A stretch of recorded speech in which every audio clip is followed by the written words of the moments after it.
Cabinet کی یہ meeting تھی آج 19 نکاتی ایجنڈے پہ آج کیبنٹ نے جو ہے اس پہ ڈسکس کیا. تمام منسٹرز موجود تھے, تمام سیکریٹریز موجود تھے, ریلیونٹ جو بھی سیکریٹریز تھے, اور اس میں کچھ اہم فیصلے ہوئے. کافی تفصیلی میٹنگ تھی. تو میں گزارش کروں گا صوبائی وزیر قانون سید سہیل عباس صاحب سے کہ وہ اس اجلاس کیبنٹ اجلاس کے حوالے سے آپ کو تفصیل سے بتائیں گے کہ اس میں کیا فیصلے ہوئے. بسم اللہ الرحمن الرحیم. بہت شکریہ تمام صحافی حضرات کا کہ آپ تشریف لائیں. کیبنٹ کی تیسری گلگت بلتستان کی کابینہ کی تیسری میٹنگ آج ہوئی, اور اس میں تقریباً کوئی 19 کے قریب کے ایجنڈا آئٹمز تھے. پہلا جو ایجنڈا آئٹم آج کیبنٹ نے ڈیسائیڈ کیا اس میں تھا national hazardous waste management policy. یہ جو فضلات ہاسپٹلز اور ان دیگر جو مقامات سے جمع ہوتے ہیں ان کے حوالے سے پالیسی تھی. یہ ایک انٹرنیشنل اوبلیگیشن تھی انٹرنیشنل کمیونٹی کی طرف سے کہ آپ یہ پالیسی یا خود بنائیں یا فیڈرل کی طرف سے اڈاپٹ کریں. تو ہمیں کلائمیٹ چینج کی طرف سے گزارش آئی تھی کہ تمام صوبوں نے یہ اڈاپٹ کی ہے تو آپ بھی اڈاپٹ کریں. تو یہ صوبائی حکومت نے آج یہ پالیسی جو ہے فضلات کے حوالے سے یہ اڈاپٹ کی ہے, اپرووڈ کر دی ہے اس کو. اس کے ساتھ ساتھ ایس پی یو کے حوالے سے ایک اہم ڈیسیجن لیا گیا ہے. اسپیشل پروٹیکشن یونٹ پہلے ایک پروجیکٹ کے تحت گلگت بلتستان میں 700 کے قریب ہمارے پولیس بھرتی ہوئے تھے, جو ایک اسپیشل ٹاسک کے لیے بھرتی ہوئے تھے. خصوصاً یہ جو ہمارے انسٹالیشنز ہیں چائنیز سیکیورٹی ہے ان کے لیے. تو بعد میں ان کا PC4 نہ آنے کی وجہ سے جو 1000 پوسٹیں ہمیں ملی تھی ان کے اگینسٹ ان کو انیشیل اپائنٹمنٹ کے تحت ان کو ریگولر کیا گیا. تو آج ایجنڈا آیا تھا ہوم ڈپارٹمنٹ کی طرف سے کہ ان کو ایک الگ سے پھر ان کی جو پہلی جو حیثیت تھی ایس پی یو کی اسی حیثیت میں بحال کیا جائے, کیونکہ اب یہ پولیس کے اندر آ کے مرج ہو گئے ہیں.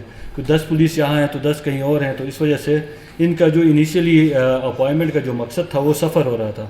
تو آج ہم نے یہ ڈیسائیڈ کیا کہ ایس پی یو کو ایک الگ یونٹ کے طور پہ ہم وہ کریں گے, اسٹیبلش کریں گے, جس کا مقصد جو ہوگا وہ ہمارے یہاں پر جو خصوصاً دیامر بادشاہ ڈیم میں ہمارے چائنیز ہیں اور جو ہمارے انسٹالیشنس ہیں اور جو ہمارے VIP سیکیورٹی ہے اس کے لیے یہ کام کریں گے. اور ان کو دوبارہ جو ان کی پہلے کی حیثیت تھی جب یہ پروجیکٹ کے تحت یہ کام کر رہے تھے اسی حیثیت میں ان کو دوبارہ لیکن ریگولر کے اگینسٹ کر کے الگ یونٹ ان کو بنایا گیا ہے. اور اس کے رولز آف بزنس میں امینڈمنٹ کرنے کے لیے اسمبلی گورنر صاحب کو بھیج دی گئی ہے. اور اس کے ساتھ ساتھ ہمارے جو ٹریجری آفیسرز کے حوالے سے ایک ایشو تھا کہ ان کو کوئی اٹیچ ڈپارٹمنٹ کے ساتھ نہیں تھے, تو ان کو آج کابینہ نے فیصلہ کیا ہے کہ رولز آف بزنس میں امینڈ کر کے جو ٹریجری آفیسرز ہیں وہ فائنینس ڈپارٹمنٹ کے اس اٹیچ ڈپارٹمنٹ کی طرح کام کریں گے, ڈائریکٹریٹ کے حساب سے کام کریں گے. اور سب سے ایک انتہائی اہم جو پاور ڈپارٹمنٹ کی طرف سے ایک پالیسی فارمیشن کے حوالے سے ایک ایجنڈا کیبنٹ میں آیا تھا, جس میں فائنینس وہ واٹر اینڈ پاور ڈپارٹمنٹ کی طرف سے یہ ان کا سجیشن تھی کہ واٹر اینڈ پاور ڈپارٹمنٹ جو اینولی ریونیو کلیکٹ کرتا ہے اس میں سے ان کو کوئی 90% کا جو شیئر ہے وہ ان کو واپس کر دیا جائے. جو 10% جو ہے وہ دے رہے ہیں وہ ریونیو شیئر کی مد میں گورنمنٹ کو وہ اپنا حصہ دیں گے.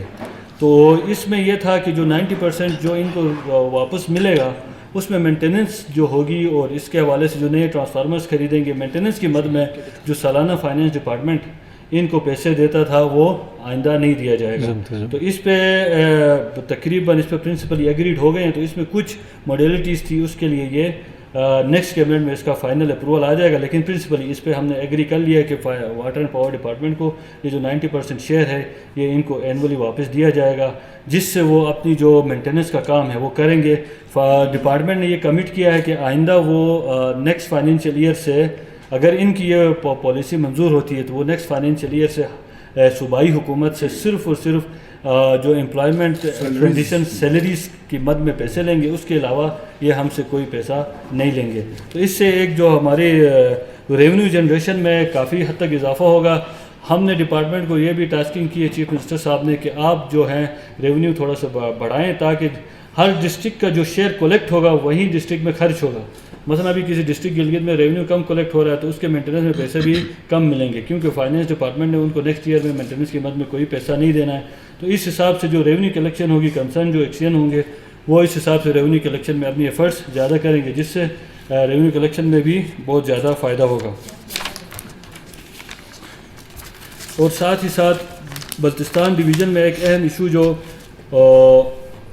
کیبنٹ نے ڈیسائیڈ کیا تھا پاکستان اسٹیٹ آئل کے ڈپو کے حوالے سے، تو اس میں پچھلی دفعہ کیبنٹ نے یہ کمٹ کیا تھا کہ ہم 200 ملین روپیز جو ہیں گرانٹ ان ایڈ میں پی ایس او کو دیں گے اور وہ اپنا بلک ڈپو جو ہے وہ اسکاردو میں اسٹیبلش کریں گے.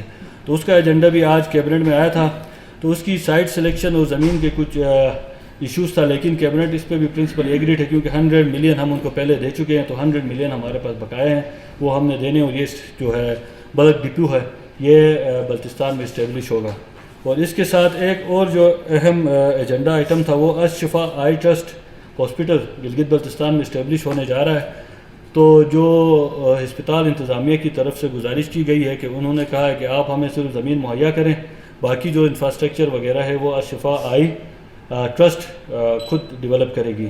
تو آپ کو پتہ ہے الشفا آئی ٹرسٹ راولپنڈی میں بھی اپنی خدمات سر انجام دے رہی ہے. اس میں مختلف سلیبس بنے ہوئے ہیں جس میں ایک جو غربت کی حد تک وہ فری علاج کرتے ہیں، پھر 50% پہ. تو یہ گلگت بلتستان کی عوام کے لیے میرے خیال میں انتہائی اہم نوعیت کا پروجیکٹ ہوگا. تو اس کی بھی سائٹ سلیکشن کے لیے کمیٹی بھی قائم کر دی گئی ہے. اور ساتھ ہی ساتھ اہم ایشو جو سروس سٹرکچر کا تھا ہمارے پیرا میڈیکل سٹاف کا، جو بندہ 9 سکیل میں اپوائنٹ ہوا تھا 2011 کے بعد ان کا سروس سٹرکچر اپ گریڈ نہیں ہوا تھا. تو جو بی پی ایس 9 میں تھا وہ بی پی ایس 9 میں 15 سال تک تھا.